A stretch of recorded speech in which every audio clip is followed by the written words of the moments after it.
Hello and welcome back to International Journeyman, now with Spain. A new continent, a new challenge. After last episode's disappointing World Cup final defeat with Brazil, it's time to turn our attention to the European Championships as we continue our quest to win every major international trophy. And I think Spain have the squad to give us the best possible chance of that. Ranked at number 4 in the world, they did of course win the World Cup back in 2022 in this universe, although had a disappointing tournament last time as hosts. It would be good if we could secure another one for ourselves down the line. Today though, we focus on working out our best team as we take on the Nations League and European Championship qualification.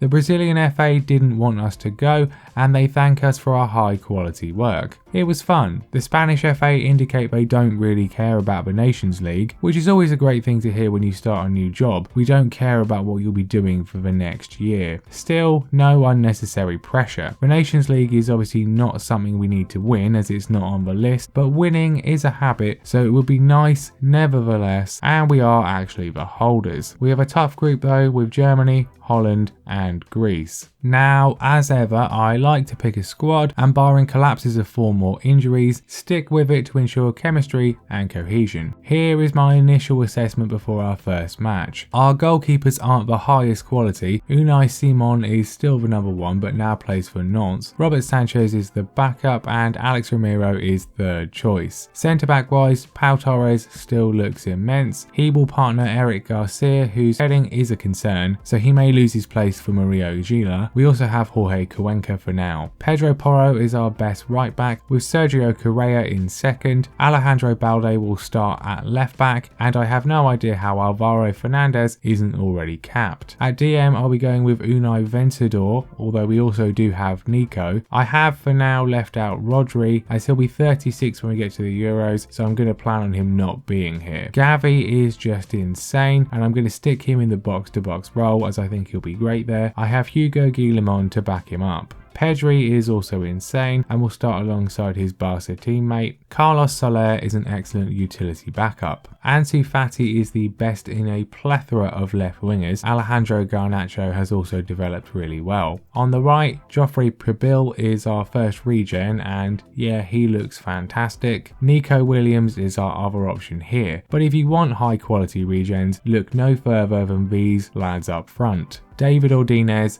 and Oscar Figueres. Yeah, I'm hoping goals won't be an issue. We kick off our tenure with the opening Nations League game against Germany. They do now have a few regens, so we're not just greyed out players anymore. Here's the team. Simon in goal, Balde, Torres, Garcia and Porro in defence, Vencedor, Gavi and Pedri in midfield, with Fati, Prebil and Ordinez in attack. It's a fairly even first half an hour with chances for both sides, but we come forwards with purpose, Ordinez stretching the German defence out, with Prebil squaring for Pedri to smash home an opener. As the game progresses we look smoother and smoother and Vencedor punts it forwards for Prebil, whose composure is sensational, to flick it back across goal for Ordinez to nod into an empty net. And then 8 minutes from time, Germany give it away cheaply for Prebil to slide in Ordinez for his second. 3-0 and a hat-trick of assists for the regen. Germany do pull a late goal back, but that is it and we secure an excellent first win. Although let me take the opportunity to say that social media is straight up broken. I don't know if this is a whole game thing or if it's just an international thing, but we just beat Germany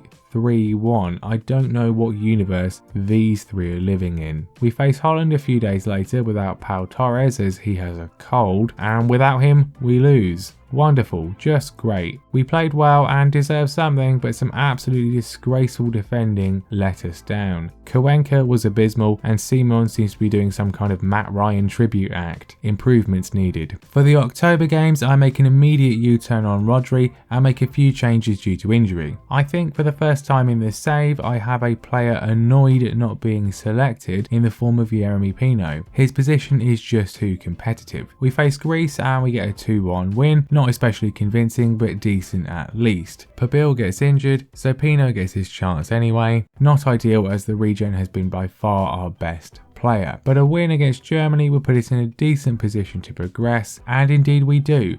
a very solid win and a clean sheet for Sanchez, who is now the number 1 as far as I'm concerned. We're a point behind Holland with 2 games left, so all we need to do is beat them and Greece. Greece are first. If Germany could get something against Holland, that would be great. We crushed Greece 5-1, the returning Pabil again just being excellent. And Holland do lose. We top the group. As long as we avoid defeat to them, we go through to the semi-final. Although we are depleted. This lot love a yellow card, and Garcia, Porro and Ordinez are all suspended. Therefore, we line up with Sanchez in goal, Balde, Torres, Gila and Correa in defence, Rodri, Gavi and Pedri in midfield, with Garnacho on the left, Pabil on the right and Fati pushed up top. Figueiredo is out injured. We have an early chance for Pabil which he somehow skies before Holland pass straight through to the other end and Sanchez makes a wonderful save. The game continues in the same end-to-end vein for the entire 90 minutes. We draw first blood as Gavi flicks it into the box for Pedri to slot in at the near post. The Dutch strike back though as Boadou's effort is blocked by Balde, but as Sanchez went to, no one can stop the rebound. Just before the break, Balde finds plenty of room to cross into a crowded penalty area and Garnacho supplies a deft finish. In the second half, the Dutch get a throw in and Vindal steals in to head them level again. A draw is obviously fine, but we're in full revenge mode. Nico Williams runs it to the byline and slides to a perfectly timed Pedri to send straight into the top corner. A sensational goal to win it, but wait, there's more. As in injury time, Balde smashes in a delightful strike of his own. 4-2, an excellent win. We make it to the semi-finals, where we will play France. We also get the draw for Euros qualification, and it's only 8 games, which is nice. Oh, and if any further evidence was needed of how little SI care about international football, the press conference answers frequently just call your country a club. We kick off our Euros qualification campaign against Moldova, so I'm hopeful of a big win. And yeah, I mean, not quite as big as this. A double-figure victory in game 1.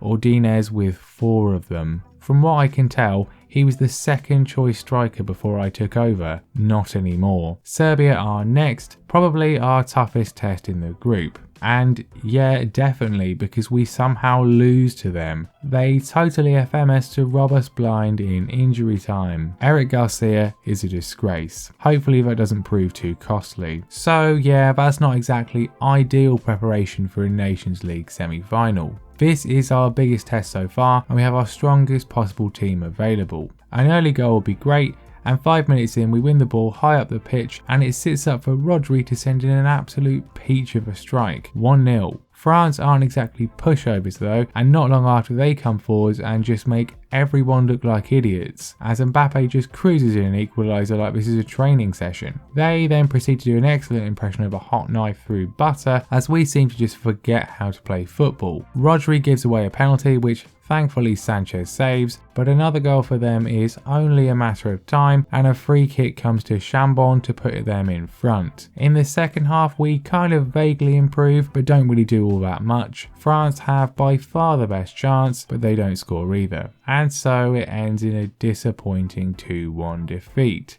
I didn't want to win this trophy anyway. Ah well, we do manage to win the 3rd place playoff against Italy in an absolute epic, so we're maintaining podium finishes at least. In September we face Sweden in a bid to get our qualification campaign back on track, and we do with a 2-1 comeback win, but my god how many shots do we need. Scotland are next and it's a similarly uninspiring narrow victory. We're still number 4 in the world but it doesn't feel like it. At least we only need to get into the top 2. In October we have Moldova again, so surely 3 more points, and yeah, once again we outclass them. Only 7 this time, Ordinez with another 4, and moreover Sweden crushed Serbia to make things very spicy at the top. We face Serbia a few days later and victory will put us in a very strong position, except obviously we don't get that as we outplay them again and they FM us again. Some of these players are absolutely shameful under any form of pressure. Am I actually about to go from a World Cup final to failing to qualify for the Euros? If we lose to Sweden, it might all be over. If we win, will qualify. And it's a very boring game you're all glad I didn't record, but a solitary goal from Nico Williams gets us over the line. We qualify in the least impressive style ever. We wrap up the campaign by at least humbling Scotland and end just 1 point behind Serbia, who we hopefully never have to play again. So job done, but improvements massively needed if we want to even challenge for the Euros. I'm not optimistic. Thanks for watching, and I'll see you next time.